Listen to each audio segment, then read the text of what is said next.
Olá, Ney Batista aqui em mais um vídeo, hoje para falar sobre gestão financeira, que é um processo de organizar, controlar e monitorar os recursos financeiros de um empreendimento.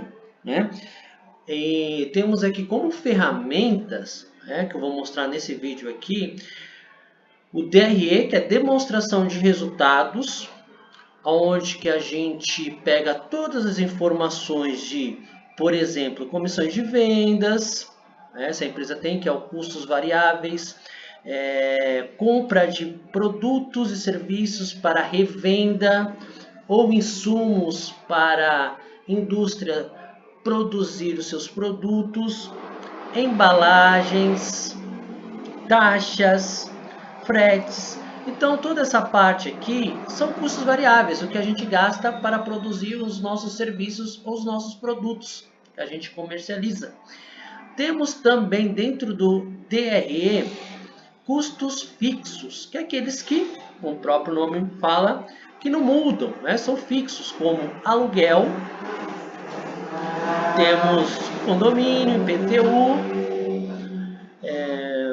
internet, água, energia, propaganda, treinamentos, remuneração, Principalmente isso aqui é muito importante, viu? O Prolabore, Prolabore é o quanto que a gente tira da nossa empresa, nosso salário, Nós como empreendedores, Nesse exemplo aqui, a gente pegou aqui, por exemplo, custos variáveis, Deu em torno aqui de 4.359, mais os custos fixos, 7.699,98 centavos. Deu um total aqui, custos fixos e variáveis, 12.059,97. Então, ou seja, quando a empresa chega neste patamar de 12 mil, que é neste caso, então significa o quê? Que ela se pagou as contas, tudo direitinho. Se a empresa, por exemplo, vendeu mais, então, ou seja, ela obteve lucro.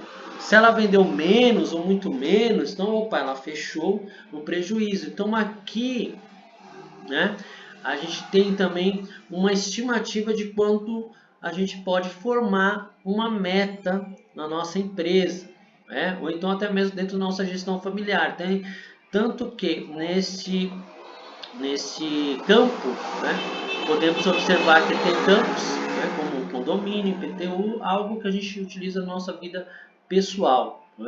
E dentro dessa planilha, nós também temos aqui o fluxo de caixa. Então, o fluxo de caixa, essas informações que a gente coloca aqui no DRE, a gente busca de um registro de fluxo de caixa. E o fluxo de caixa é a movimentação diária.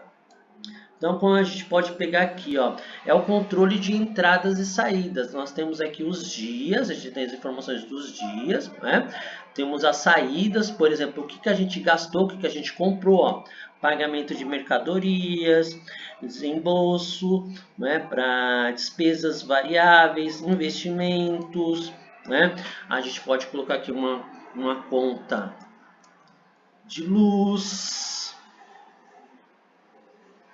água,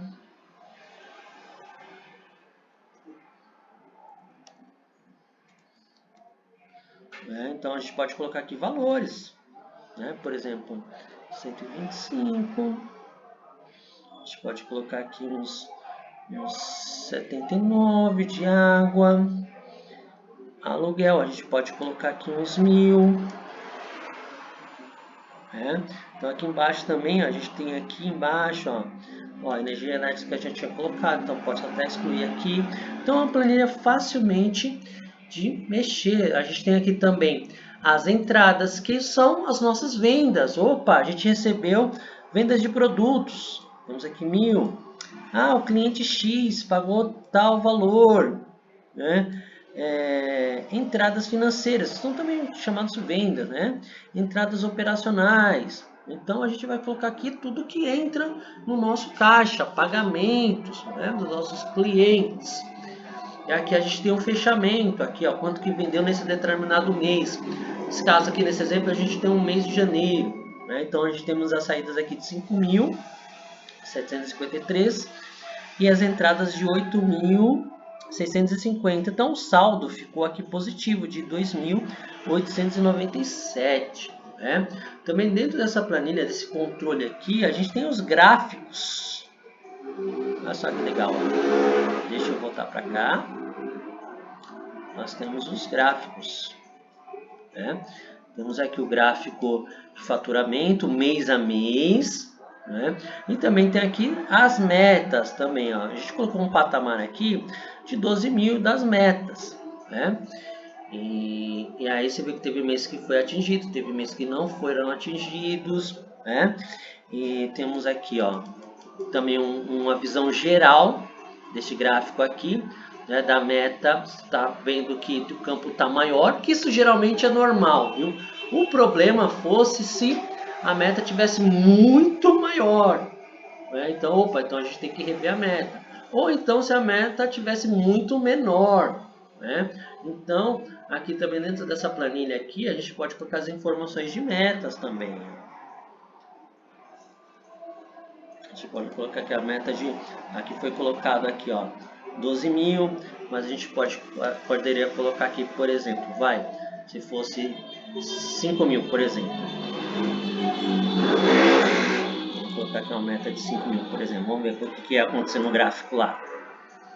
Ó, no gráfico aqui, ó, aí podemos observar que a maioria dos meses, né, foram batidos, né, o faturamento sobressaiu, né. E se a gente colocar uma meta muito alta, se a gente colocar umas metas, por exemplo, né, vamos colocar aqui de 20 mil, vamos ver se teve algum mês que foi feito, ó. Vamos ver, ó, como ficou aqui, ó. Vamos ver como ficou, ó. Ó, tá vendo? A meta sobressaiu. Aqui a gente tem a linha de faturamento, né, outra forma do gráfico também. Bem interessante aqui. E olhando aqui na parte de baixo, né, nas abas, né, a gente tem aqui a aba de planejamento também. O planejamento onde que a gente coloca tudo que a gente pode melhorar dentro da nossa gestão financeira. Como está aqui umas dicas, como o levantamento de todas as dívidas, fazer o planejamento financeiro, checar as despesas e receitas, método de precificação. Então, muito importante ter um método de precificação, a gente entender o quanto que é os nossos custos, nossas despesas e o quanto que a gente deseja de lucro, para a gente formar um preço adequado. Porque dentro da gestão financeira de uma empresa, é muito importante a gente ter uma precificação adequada, né? Claro, a gente tem que ter ali em mente indicadores como é que está o mercado, como é que está a demanda, a quantidade, a oferta. A gente tem que também entender como é que estão nossos concorrentes, né? E a percepção de valor dos nossos clientes. Então essa é uma planilha fácil de mexer, né? Com o visual muito bonito e que ajuda na gestão financeira da empresa ou de uma família. Agradeço por acompanhar o vídeo até aqui, forte abraço e até o próximo vídeo.